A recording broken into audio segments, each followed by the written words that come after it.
If, in the middle of the night while you're asleep, a woman in white with long hair suddenly appears beside you, what would you do? Today's story comes from a netizen named Muna. It recounts a real and eerie experience he had during his internship at a hospital. To help you better understand, I will narrate this story from the first-person perspective. Back in 2016, I was attending a medical school in New York. The school had a rule that students must intern at a designated hospital for an entire year before they could graduate. To make things easier, I found a shared apartment near the hospital. Although it was just a small single room, it had enough space with a double bed and a small sofa. The room was also relatively newly furnished, which made me very satisfied, especially given the extremely low rent, which was irresistible for a student. So I signed a one-year lease and moved in. The first month passed peacefully. But on August 15, 2016, something strange happened. I had worked overtime and returned to my room exhausted. As soon as I opened the door, I noticed that the stuffed toy I always kept on the bed was now sitting on the sofa. I have a bit of a cleanliness obsession, so I only use the sofa when guests come over. I would never put my sleeping companion toy there. But since it was late and I was tired, I didn't think much of it and just went to wash up and sleep. Around 2 a.m., I suddenly felt an itch in my right eye.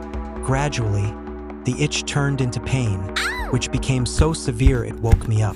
When I turned on the light, I could barely see with my right eye, so I quickly got up to look in the mirror. I saw that my right eye was swollen badly. I went to the fridge, grabbed an ice pack, and applied it to relieve the pain. After it eased up a little, I fell back asleep groggily. The next morning, my eye had fortunately gone down in swelling and my vision returned to normal, so I went to work feeling relieved. After work, I was still exhausted from the previous night and planned to get a good night's sleep. But again, around 2 a.m., I experienced sleep paralysis. I heard someone violently twisting the doorknob to my room, the sound echoing loudly. Though I was terrified, I desperately wanted to see who was outside, but my body felt frozen. I couldn't even move a finger. I could only listen to the constant rattling of the doorknob. I don't know how long it lasted, but whoever it was failed to open the door and eventually stopped. I drifted off to sleep again in a daze.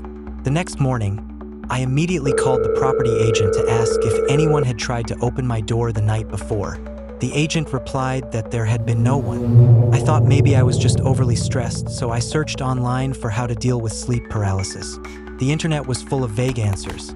Some said to grind your teeth, others said to try moving your fingers and toes, and some even suggested cursing in your head. None of the suggestions seemed convincing, but on the night of August 17th, something happened that I still can't explain. That day, I finally didn't have to work overtime and returned home early. After washing up, I was about to go to sleep. Because of the past 2 nights, I was especially anxious. I checked every corner of the room, locked the door, and placed a cup of water on the doorknob so I'd hear if someone came in. Then I sat on the bed, reading a book to calm my nerves and lull myself to sleep. But as they say, what you fear most is what comes for you. Just as I was starting to feel drowsy, I was hit with sleep paralysis again. My mind was completely clear, but my body couldn't move at all. I clearly saw a woman in a white dress with long flowing hair appear beside my bed, holding a bowl of plain white rice. Though I couldn't see her face clearly, she seemed to be muttering something continuously in a soft voice. She tried to feed me the rice, saying things like, "Eat up, good child, eat more." Maybe because I wasn't moving or responding, she grew angry. Her voice turned resentful and she growled, "Why won't you take your medicine? You better eat it." Her voice was terrifying. I tried hard to see her face, but I couldn't. I also couldn't break out of the sleep paralysis. My mind, however, remained very alert. I could even recall what I had just read in the book. Suddenly, I remembered the internet advice about fighting sleep paralysis. I thought, might as well try everything. I tried grinding my teeth, moving my fingers and toes, and finally cursed out loud in my mind, "Get lost!" To my surprise, that word actually came out of my mouth. As soon as I shouted it, the woman vanished instantly. I shot up from bed, drenched in cold sweat. I didn't dare go back to sleep and just sat there until morning. When it was light out, I called my family and told them what had happened. My mother, upon hearing this, went to a village spiritual elder and got a protective talisman for me, which she mailed to me and told me to hang on the door. She said it would ward off evil. Strangely enough, ever since I hung that talisman on the door, nothing weird ever happened again. When my internship ended, I immediately moved out of that apartment. After that, I never dared to go for cheap rent again. What would you do if you lived in a small, narrow room and every night dreamed of a little girl in a red dress standing next to your bed, singing? Today, I'm going to share a story from a netizen named Henry. He told a real and bizarre experience that happened while he was renting a place. In the following video, to help everyone better understand, I'll be narrating the story from a first-person perspective. In June 2018, I started working at a foreign trade company. To make commuting easier, I planned to rent a place near the company. After work on Friday, I met with a real estate agent who showed me several apartments she had available. But after viewing them, I wasn't really satisfied. Either the environment was poor or the price was too high. As the day turned to night, I was ready to leave. But the agent told me there was still one more apartment I hadn't seen. She said it was quite spacious, well-furnished, and most importantly, the rent was incredibly cheap. I was going to turn her down, but the mention of low rent made me reconsider. Since my salary wasn't high at the time, I really didn't want to spend too much on housing. When we got there, I found out it was a loft. It had 2 bedrooms, a living room, and even a terrace. The most surprising part was that the rent for this 50-something square meter place was only $1,400 a month. In a city where land is so expensive, this was an unbelievably good deal. Still, I had a few reservations. The complex was a bit old, and the lighting wasn't great. The sloped ceiling in the loft made it inconvenient to move around. Sensing my hesitation, the agent quickly said I only needed to pay a 1-month deposit. Since I was a new tenant, she'd even throw in free Wi-Fi. I was pretty tempted after hearing that, so I signed the lease on the spot. The next day, I moved in right away and invited a few girlfriends to help me clean up. While we worked, I kept bragging to them, saying, "Look at this, such a big place for such a cheap price." I was thrilled. Little did I know that in the months to come, this loft would bring me a kind of fear I had never experienced before. About half a month after moving in, one of my college classmates, let's call her Muna, came. She called me and asked to crash at my place for a few days while she looked for her own apartment. A few days into her stay, she told me that the room she was sleeping in felt strange. Every night around 2 a.m., she would suddenly wake up for no reason and have a hard time falling back asleep. I figured she just wasn't used to a new bed, but Muna said that normally, her greatest strength was being able to sleep anywhere. She didn't know what was going on these past few nights. A couple more days went by. When I asked her again how she was sleeping, she said everything was fine now. She'd been sleeping well lately. But from that point on, I suddenly started having nightmares. I'd often wake up in the middle of the night in a cold sweat. At first, the dreams took place inside the loft. I could see myself sleeping, and beside me was always a little girl in a red dress, watching me and humming a song. Every time I woke up from those dreams, I would always wake up to find myself lying in exactly the same position as I had in the dream. A few days later, Muna found a place and moved out, but I continued to have nightmares every single night. I couldn't help but let my imagination run wild. I even bought a peach with sword online and hung it in the bedroom, hoping it would ward off evil. But it was completely useless.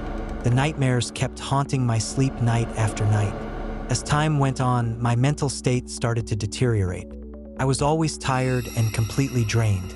During that period, I got sick frequently, made constant mistakes at work, and even my daily life felt full of setbacks. I often heard whispering voices outside the bathroom while I was showering at night. What was strange was that the loft bathroom didn't even have a window. So where were those voices coming from? About a month later, the strange events escalated. I started noticing that items in the apartment would mysteriously move on their own. For example, I'd hang my jacket on the rack, but after waking up, I'd find it folded in my bedroom closet. I started wondering if I had developed a sleepwalking disorder. Around that time, my close friend Muna came to visit during her vacation. Since we hadn't seen each other in a long time, we had endless things to talk about. so she ended up staying with me for several days. But during her stay, she kept telling me, "Why am I having so many nightmares lately?" One morning, she told me that after I left for work, she was lying in bed playing with her phone when she suddenly felt someone sit on the edge of the bed. Thinking it was me, she asked, "Why haven't you left yet? You're going to be late for work." But when she turned around, she realized I wasn't even home. Later, in August, I was lying on the sofa watching a variety show on my laptop. Around 10 p.m., I was too tired to continue, so I shut the laptop down and placed it on the coffee table. I didn't even go back to the bedroom, I just fell asleep on the couch. Around 2 or 3 a.m., I was startled awake by the sound of the variety show playing from my laptop. But I clearly remembered shutting it down before I went to sleep. Yet somehow, it had turned itself back on and started playing again. I panicked and ran straight into the bedroom, grabbed Muna, and broke down crying. She was so shocked by my sudden breakdown that she was terrified. When she finally left, she kept urging me, "You need to move out of that place. There's something seriously wrong with it." I agreed with her on the surface, but in my heart, I was thinking, where else could I find such a spacious place with such low rent? Aside from the nightmares, I hadn't suffered any real harm in the past 2 months. I kept telling myself, as long as I have a clear conscience, I don't need to be afraid of ghosts knocking on my door. But then came a Saturday morning in October. Just as I was half awake and about to get out of bed, I suddenly felt a heavy weight pressing down on my thighs. I woke up instantly, but there was nothing in front of me. Still, I could clearly feel something pressing down on my thighs. A wave of overwhelming fear shot through my entire body. I was trembling uncontrollably, but my mind remained clear. I knew I had to do something. So I gathered all my strength and shouted, "Get off!" The moment I yelled, that heavy pressure vanished instantly. As soon as I could move, I rushed out of the room and ran downstairs. It was only then that I truly realized whatever this thing was, it wasn't friendly. In fact, it clearly didn't want me living there anymore. That was the moment I finally made up my mind to move out. I immediately called my boss to request leave. My boss was very understanding. Even though my excuse about a haunted apartment sounded a bit ridiculous, he still gave me 3 days off. The next day, around noon, when the sun was at its strongest, I braced myself and went back to pack up my things. As soon as I stepped into the building's stairwell, I was overcome by a terrifying silence that made my whole body tremble uncontrollably. I just wanted to gather my stuff as quickly as possible and get out. When I reached out to grab the suitcase from the top of the wardrobe, just as I was about to go get a stool, the suitcase suddenly fell down on its own. I stood there frozen, my legs shaking. I didn't even bother to take anything with me. I turned and ran out immediately. In the end, I got a few male colleagues to help me move. Thankfully, nothing weird happened during the move. After everything I'd experienced, I no longer dared to be tempted by low rent. My new apartment was small and expensive, but it had good lighting, and the community was always bustling with people. A long time later, I happened to pass by that old complex again. While chatting with an old man walking nearby, I finally learned the truth. There had once been a murder in that attic apartment I had lived in. If you're in a stairwell late at night and you can never seem to reach the floor where your apartment is, unable to return home, what would you do? Today's story is a submission from a fan named Sandra. It recounts a true, bizarre experience they had a few years ago with their ex-boyfriend. To make the story more vivid and easier to understand, I'll narrate it in the first person. My ex-boyfriend and I were college classmates. In 2018, right after we graduated, we both started working. Since we were new to the workforce, our income wasn't high, but we both wanted a certain quality of life, so we decided to rent a one-bedroom apartment in a high-end neighborhood in Harbin on a monthly basis. After paying the rent, we were left with barely any money. To ease our financial burden, my boyfriend's parents planned to buy us a home. At the time, our relationship was very good, and we were planning to get married the following year. So this home would also become our future marital residence. However, new apartments were quite expensive back then and located far from where we worked. After weighing the pros and cons, we decided to buy a second-hand apartment in the same upscale community we were renting in. Although it was a resale unit, it had a high cost-performance ratio because the original apartments came with quality renovations. We found a unit online that we were satisfied with in terms of both price and floor level, When we reached the designated floor, we noticed that several doors had talismans posted on them. The agent explained these were for attracting wealth. My boyfriend and I didn't think much of it at the time. We just assumed the previous owners were superstitious. After we bought the place, we adopted a 1-year-old golden retriever from a friend and named him Jack. Back then, we were both night owls, especially my boyfriend, who often stayed up until 1 or 2 a.m. Because of that, we usually walked the dog around 10 p.m. when the neighborhood was quiet and Jack could run around freely. If it was too late, we'd take him to the underground parking garage or stairwell to let him play. We made sure she got plenty of activity every day. This incident happened around midnight one night. We were cleaning the apartment and had just finished mopping the floors. My boyfriend noticed that the living room floor was still damp, so he opened the door to let the air circulate and help it dry. He forgot that Jack might slip out through the open door. When I went to close it, I realized he was already gone. We lived on the 8th floor, about halfway up the building. My boyfriend and I split up to search the stairwell. He went upstairs, I went down. I checked each floor carefully. When I got to the ground floor, I didn't see Jack anywhere, and the building's entrance was shut, so she definitely couldn't have gotten out. I quickly called my boyfriend. He said he had already searched the top floor and hadn't seen Jack. I told him, "Let's search again. Maybe she's just sitting near someone's door." After hanging up, I continued searching. A few minutes later, I reached the 7th floor and still didn't see her. I called my boyfriend again to ask where he was, and he said he had just reached the 2nd floor. At that moment, I was completely baffled. There's only one stairwell in the building, and I had checked every floor thoroughly. The fire doors on each floor's entryway were all closed. How could my boyfriend and I have missed each other? Feeling a bit annoyed, I said, "I'm coming down to meet you. Don't hang up, just keep heading up." But by the time I had reached the 2nd floor, I still didn't see him. Then suddenly, his voice came through the phone saying he had already reached the 5th floor. At that moment, a scene from a horror movie I'd once seen popped into my head about a couple in a parking garage. Even though they were just steps apart, they couldn't see each other. I couldn't help but shiver all over. I didn't want to worry my boyfriend, so I forced myself to sound calm and said, "I'm heading home first. You keep looking carefully." After hanging up, I realized my legs had gone weak. They no longer obeyed me. Forcing down the fear inside, I started climbing back up toward the 8th floor, one slow, agonizing step at a time.